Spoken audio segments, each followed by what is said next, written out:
বন্ধুরা, আজকের এই ভিডিওতে আমি আপনাদেরকে বলবো একটি সাপ কিভাবে নবীজির কাছে ক্ষমা চেয়েছিল এবং কিভাবে সেই সাপ মানুষে পরিণত হয়েছিল সে সম্পর্কে একটি বিস্ময়কর ঘটনা।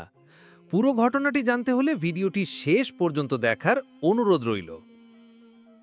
একবার একটি হারেসা নামক সাপ কান্না করে হযরত মূসা আলাইহিস সালামকে বলছে, হে নবী, আপনি একটু আল্লাহ তাআলার কাছে দয়া করে দরখাস্ত করুন, আপনি আল্লাহর কাছে দোয়া করুন, যাতে আখিরি নবীর কাছে আমি ক্ষমা না চাওয়া পর্যন্ত, তার সঙ্গে সাক্ষাৎ না করা পর্যন্ত আমার যেন হায়াত বৃদ্ধি করে দেওয়া হয়।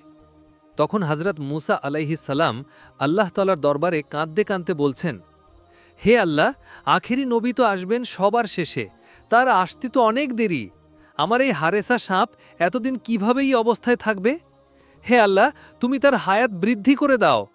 তখন আল্লাহ তাআলা একটা গায়েবী আওয়াজের মাধ্যমে হযরত মূসা আলাইহিস সালামকে জানিয়ে দিলেন, হে মূসা, আমি তোমার দোয়া কবুল করে নিলাম, হারেসা সাপের হায়াত বৃদ্ধি করে দিলাম। এরপর এক সময় এই সাপটি মদিনা থেকে মক্কার উদ্দেশ্যে রওনা দিল। বিশ্বনবী হযরত মুহাম্মদ সাল্লাল্লাহু আলাইহি ওয়াসাল্লাম মক্কায় কাঁদছেন, আর এইদিকে সেই সাপটি মদিনায় বসে কাঁদছে। তারপর সাপটি বুকের উপর ভর করে নবীর দিকে রওনা হলো। সে ৬ মাস পর্যন্ত নিজের বুকের উপর ভর করে আবু জেহেলের বাড়ির সামনে এসে ক্লান্ত অবস্থায় দাঁড়িয়ে পড়ল। অতিরিক্ত ক্লান্তির কারণে সাপটি সেখানেই ঘুমিয়ে পড়ে। সকালে বেঈমান আবু জেহেল ঘর থেকে বেরিয়ে এসে সাপটিকে দেখে খুব অবাক হয়ে যায়। তারপর সে একটি লাঠি নিয়ে সাপটির গায়ে আঘাত করতে শুরু করে। তখন সাপটি কাঁদতে কাঁদতে বলল, হে আবু জেহেল, তুমি আমাকে মারিও না, আমি সাপ নই, আমি একজন মানুষ। সাপের মুখে মানুষের মতো কথা শুনে আবু জেহেল অবাক হয়ে যায়। সে তখন চিৎকার করে সবাইকে ডেকে বলে, হে আমার স্ত্রী, ও হে আমার সৈন্যরা, তোমরা তাড়াতাড়ি আসো, এমন ঘটনা আমি জীবনে কখনো দেখিনি। সবাই সেখানে উপস্থিত হয়। আবু জেহেল তাদের বলে, আমি সকালবেলা এই সাপটিকে আমার বাড়ির সামনে দেখলাম, যখন আমি আঘাত করলাম তখন সে মানুষের মতো কথা বলে। তারপর সে আবার সাপটির গায়ে আঘাত করতে শুরু করে। সাপটি কাঁদতে কাঁদতে আবার বলতে লাগল, হে আবু জেহেল, তুই আমাকে মারিস মা, আমাকে শুধু একবার নবীর সাথে দেখা করতে দে, একবার শুধু নবীর কাছে যেতে দে, আমি ক্ষমা চাওয়ার জন্য এসেছি। একবার যদি আমার নবী আমাকে মাফ করে দেন, তারপর তোকে যত মন চায় আমাকে ততবার মারিস, আমি তোকে কোনো বাধা দেব না, আমার জীবনটা নষ্ট করিস না রে, আমাকে একটু যেতে দে। তখন আবু জেহেল সৈন্যদেরকে বলে, এই সাপের গলায় তাড়াতাড়ি শিকল পরিয়ে দাও। অতঃপর সাপটির গলায় শিকল পরিয়ে তাকে খুঁটির সাথে বেঁধে রাখা হয় এবং শুরু হয় তার উপর নির্মম আঘাত। এইবার হারেসা সাপ আবার কাঁদতে কাঁদতে বলে, আমাকে যত মারার ইচ্ছে তত মার, একবার, শুধু একবার তুই আমাকে আমার রসুলের কাছে যেতে দে।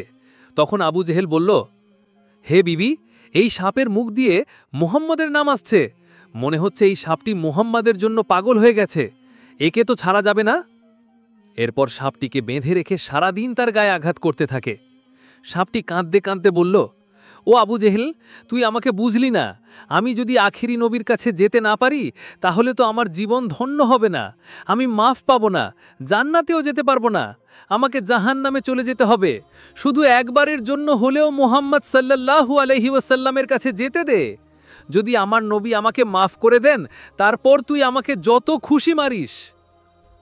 তখন বেঈমান আবু জেহেল বলল, চুপ কর, তোকে মুহাম্মদ পাঠিয়েছে, এখন ওর সঙ্গে আমার ঝামেলা চলছে, তাই তুই এসেছিস আমাকে ক্ষতি করতে। সারা রাত ধরে সাপটিকে মারতে মারতে পরদিন সকালবেলা আবার মারতে শুরু করল। সাপটি তখন বলল, হে আবু জেহেল, তুমি আমাকে কেন মারছ সেটা আমি বুঝে গেছি, আখিরি নবীর সঙ্গে বেয়াদবি করায় আজ আমার এই শাস্তি হচ্ছে। ও আবু জেহেল, তোকে আমি কথা দিলাম, তুই যত মারতে চাস মারিস, কিন্তু শুধু একবার আমাকে নবীর সঙ্গে দেখা করতে দে, একবার শুধু নবীর কাছে যেতে দে। হে আবু জাহেল, আমি যদি মোহাম্মদের কাছে গিয়ে তার পায়ে একটি চুমু দিতে পারি, আর যদি তিনি আমাকে মাফ করে দেন তাহলে আলহামদুলিল্লাহ, আর যদি মাফ না করেন তাও আমি তোর কাছে ফিরে আসব, আমি তোকে কথা দিলাম। নবীর নাম শুনে আবু জাহেল আরও রেগে গেল। সে গর্জে উঠল, হে বিবি, ঘর থেকে আমার লোহার চাবুকটা নিয়ে আসো। তারপর সেই চাবুক দিয়ে সাপটিকে মারতে মারতে লেজের অংশ কেটে ফেলল।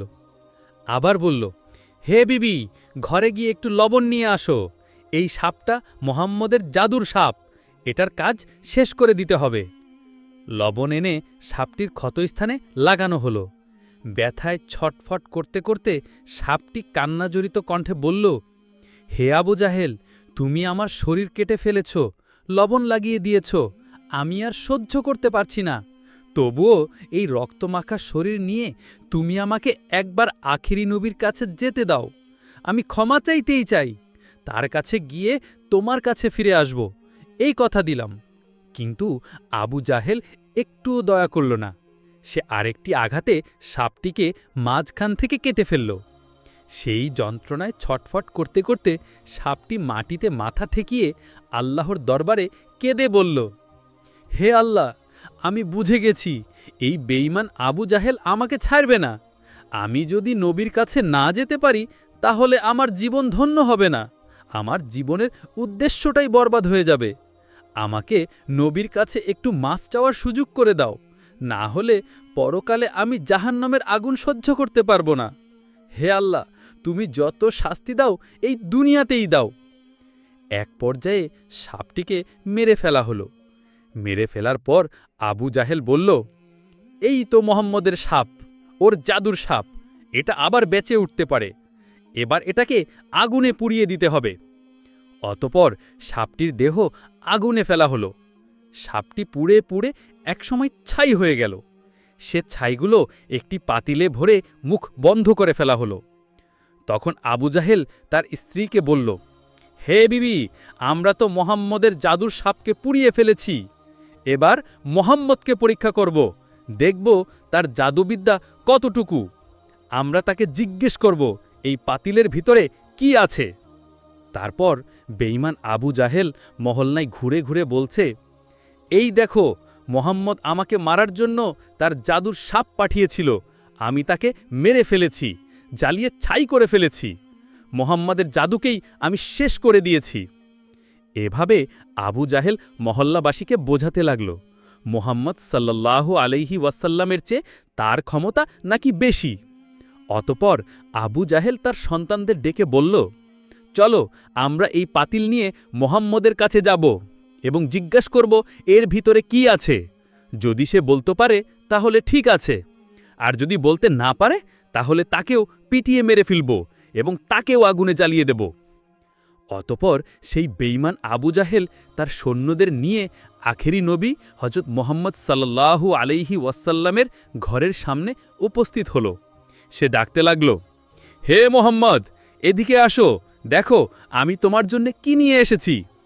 তখন বিশ্বনবী ঘর থেকে বের হয়ে এলেন এবং আবু জাহেলের হাতে একটি পাতিল দেখতে পেলেন। আবু জাহেল বলল, হে মোহাম্মদ, এই পাতিলের ভিতরে কি আছে তুমি যদি বলতে পারো তাহলে আমি কালেমা পড়ে মুসলমান হয়ে যাব, আর যদি না বলতে পারো তাহলে আমরা তোমাকে যে শাস্তি দেব সেটা মাথা পেতে নিতে হবে। বিশ্বনবী বললেন, আমি যদি বলি এই পাতিলের ভিতরে কি রয়েছে তখন তুমি কি সত্যিই কালেমা পড়ে মুসলমান হবে? আবু জাহেল জবাব দিল, হ্যাঁ, তুমি যদি বলে দিতে পারো পাতিলের ভিতরে কি আছে তাহলে আমি কালেমা পড়ে মুসলমান হয়ে যাব, আর না পারলে আমাদের শাস্তি মাথা পেতে নিতে হবে। বিশ্বনবী তখন বললেন, আচ্ছা, আমি যদি না বলি বরং এই পাতিলের ভেতরে যা আছে সে নিজেই যদি কথা বলে তাহলে কি হবে? আবু জাহেল হেসে বলল, তাহলে তো আরও ভালো। এরপর তারা একসাথে একটি মাঠের মাঝে এলেন। বিশ্বনবী হজরত মোহাম্মদ সাল্লাল্লাহু আলাইহি ওয়াসাল্লাম তখন পাতিলের দিকে তাকিয়ে তার শাহাদাত আঙ্গুল তুলে ইশারা করে বললেন, কে তুমি?